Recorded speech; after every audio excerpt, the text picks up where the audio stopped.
निखिल, ऋतिक, रोहन और नीरज 4 दोस्त घूमने के लिए गए थे। वहाँ से वापस लौटते वक्त उनकी गाड़ी एक सुनसान जगह पर आकर रुकती है। चारों मिलकर गाड़ी ठीक करने की कोशिश करते हैं, लेकिन सारी कोशिशें नाकाम हो जाती हैं। चारों दोस्त इधर उधर रात को रुकने का ठिकाना ढूंढने लगते हैं। तभी निखिल कहता है, अरे वो देखो, वहाँ एक घर है, क्यों ना रात को वहीं रुक जाए। अरे भाई तू तो ठीक कह रहा है, लेकिन ऐसा लगता है वहाँ कोई नहीं रहता। तू भी ना रोहन, कितना डरता है, हम सब है ना। भाई ये भूत भूत कुछ नहीं होता है, सब वहम है। अरे अब चलो भी यार। हाँ हाँ चलो यार। इतना कहकर वो सभी उस पुराने घर की तरफ चले जाते हैं कि तभी नीरज कहता है, भाई देखने में तो ये घर बहुत आलीशान है। सही में यार, चलो अब अंदर जाके देखते हैं। रुको, मैं लाइट ऑन करता हूँ। चारों दोस्त एक कमरा ढूंढते हैं और उसमें जाकर सोने की तैयारी करते हैं, लेकिन तभी अचानक से लाइट चली जाती है। तो रोहन कहता है, भाई देख, लाइट भी चली गई। मुझे सच में ऐसा लग रहा है कि इस घर में कुछ तो गड़बड़ है। रोहन बस भी कर भाई, कितना डरेगा और पर लाइट आ जाएगी। सुनो, मैं जरा टॉयलेट जाके आता हूँ। यार रोहन की तो लगता है डर के मारे पैंट गीली हो जाएगी। सही कह रहा है भाई तू। अरे रोहन, वो देखना, तेरे पीछे कोई है। क्या क्या है वहाँ? मम्मी बचाओ। अरे भाई कोई नहीं है, तेरी टांग खींच रहा हूँ, तू यहाँ आजा, मेरे पास आजा। तभी अचानक ऋतिक को वहाँ सच में किसी की परछाई नजर आती है। हालांकि वो डरता तो है, लेकिन किसी से कुछ कहता नहीं है। कुछ देर बाद ऋतिक को अपने पास किसी के होने का एहसास होता है, तो वो नीरज से कहता है, नीरज, तू है क्या वहाँ? नीरज देख, पहले तू रोहन को डरा रहा था, अब मुझे क्यों परेशान कर रहा है?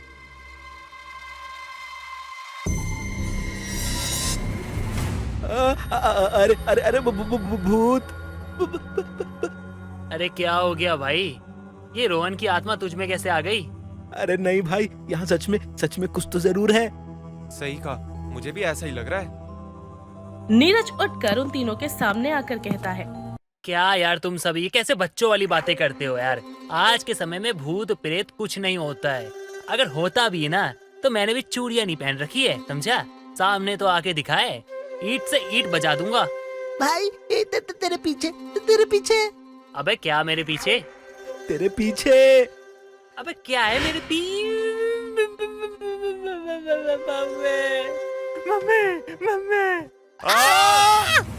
उन चारों के सामने एक इच्छाधारी नागिन आधी नाग और आधी इंसान के रूप में खड़ी थी, जिसे देखकर चारों बहुत डर जाते हैं और घर में इधर उधर भागने लगते हैं। तभी भागते हुए रोहन कहता है, अरे मैंने बोला था ना, इस घर में कुछ तो गड़बड़ है। अरे तुम में से किसी ने मेरी बात नहीं मानी, अब भुगतो। हाँ भाई ठीक है, तू जीत गया। अब तो बस ये सोच कि खुद की जान कैसे बचाए। चलो ना कमरे में चलते हैं। कमरे में जाने के बाद वो सभी दरवाजा बंद कर देते हैं। डर के मारे सभी भगवान को याद करते हैं। तभी उन्हें एक आवाज आती है, भगवान को याद करने से कुछ नहीं होने वाला। अब तुम सब यहाँ से बाहर कभी नहीं जा पाओगे, कभी नहीं। आलतू जलालतू आई बला को टालतू, आलतू जलालतू आई बला को टालतू। मैं निखिल, ये सब क्या बोले जा रहा है तू? अबे किसी भी तरह खुद को बचाना है, बस मंत्र पढ़ रहा था। अच्छा इन तुच्चे मुच्चे मंत्रों से मेरा कुछ नहीं होने वाला। तुम मेरा कुछ नहीं बिगाड़ पाओगे। तभी नागिन अपनी शक्तियों से ऋतिक और नीरज को हवा में ऊपर नीचे करती है और साथ में उन्हें हवा में गोल गोल घुमा देती है, जिससे उन सभी की सिट्टी पिट्टी गुल हो जाती है। तभी रोहन डरते हुए और रोते हुए कहता है, हमें माफ कर दो दीदी, आज के बाद हम ऐसे किसी के भी घर नहीं जाएंगे और ना ही किसी को परेशान करेंगे। प्लीज हमें माफ कर दो। अबे ये तू क्या कर रहा है? इस नागिन से माफी तो ऐसे मांग रहा है जैसे ये तुझे अभी माफ कर देगी। अरे अपनी जान गंवाने से अच्छा है ना माफी मांग लो, क्या पता वो हमें बख्श दे। सही कह रहा है वैसे तू। हाँ नागिन दीदी, हमें माफ कर दो। हाँ नागिन दीदी, हमें माफ कर दो। हाँ नागिन दीदी, हमें माफ कर दो। हाँ नागिन दीदी, हमें माफ कर दो। अच्छा, तुम सब इतने मन से माफी मांग रहे हो तो ठीक है। देखो हम सब अब बच गए। लेकिन लेकिन क्या? लेकिन क्या? लेकिन क्या? लेकिन क्या? तुम सभी को मेरा एक काम करना होगा। कैसा काम? ये सुनते ही नागिन अपने इंसानी रूप में आकर उन चारों को अपनी कहानी सुनाती है कि आखिर किस तरह वो सपेरा नागमणि हासिल करने के चक्कर में उसे यहाँ पर कैद करके चला गया था। साथ ही उसे ये श्राप भी देकर गया था कि जब तक कोई बाहर से आकर नागमणि वापस नहीं लौटा देता तब तक उसे इसी कैद में रहना है। नागिन की बात सुनकर चारों दोस्त उदास हो जाते हैं और एक दूसरे से बात करते हुए कहते हैं, कितनी दुख भरी कहानी है ना इनकी। हाँ यार, सही कहा तूने। लगता है इन्होंने हमें मारने के लिए नहीं बल्कि अपना श्राप खत्म करने के लिए यहाँ रोका है। मुझे लगता है हमें इनकी मदद करनी चाहिए। हम आपकी यहाँ से बाहर जाने में मदद जरूर करेंगे, लेकिन उसके लिए पहले हमें यहाँ से बाहर जाना होगा ना। लेकिन अगर तुम सभी बाहर चले गए और वापस नहीं आए तो मैं कैसे भरोसा करूंगी, क्योंकि पहले भी ऐसा हो चुका है। नहीं, हम वादा करते हैं लौटकर जरूर आएंगे। नहीं, मेरे पास बस एक ही रास्ता है। तुम में से किसी एक को यहाँ मेरे साथ रुकना होगा ताकि उसे बचाने तुम सब वापस आओ।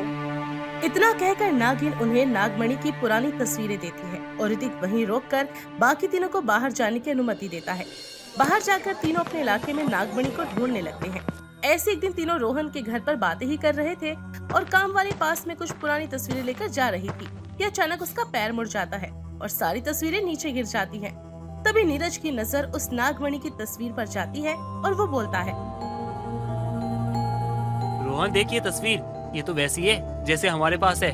हाँ यार, लेकिन ये तस्वीर मेरे घर में क्या कर रही है? ये तो हमें तेरे दादाजी ही बता सकते हैं। चलो उनसे चलकर पूछते हैं।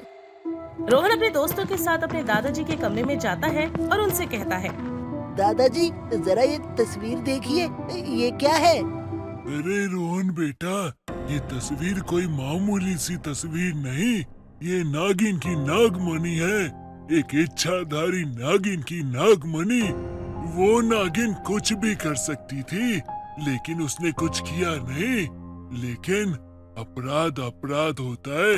हमारे पुरखों ने उस नागिन से उसकी नागमणि छुड़ाई, जिसकी सजा उन सबको मिली। उस नागिन ने नहीं दी, लेकिन भगवान ने दी। मैंने बहुत कोशिश करी कि मैं उसकी नागमणि उसे वापस दे दूं, लेकिन मैं नाकाम रहा। तो दादाजी, ये नागमणि अभी कहाँ है? वो तो हमारे घर की तिजोरी में रखा हुआ है, एक बक्से में लाल कपड़े से ढककर। लेकिन ध्यान रहे बेटा, उसे हाथ मत लगाना, वरना उसकी चमक और शक्तियाँ गायब हो जाएंगी। इतना सुनकर रोहन अपने दोस्तों के साथ अपनी माँ के पास जाता है और तिजोरी की चाबी लेकर बिना किसी को कुछ बताए नागमणि को निकाल लेता है। इसे लेकर वो सीधा अपने दोस्त ऋतिक को लेने जाता है और नागमणि उसके असली हकदार को वापस लौटा देते हैं, जिससे नागिन का श्राप खत्म हो जाता है और वो बहुत खुश होती है और साथ ही कहती है, शुक्रिया बच्चों, तुमने आज मुझे आजाद करवा दिया और मुझे मेरी अमानत भी लौटा दी। तुम्हारा बहुत बहुत शुक्रिया। अब तुम अपने दोस्त को यहाँ से ले जा सकते हो। और हाँ, ये घर भी मैं तुम सभी को देकर जा रही हूँ। इसकी जिम्मेदारी अब तुम सभी की है। इतना कहकर नागिन वहाँ से नागमणि लेकर गायब हो जाती है और चारों दोस्त इतना बड़ा घर मिलने पर खुश होते हैं। वो सभी घर को फिर से नया जैसा बना देते हैं और हर साल अपने परिवार के साथ वहाँ पर छुट्टियाँ बिताने आते हैं।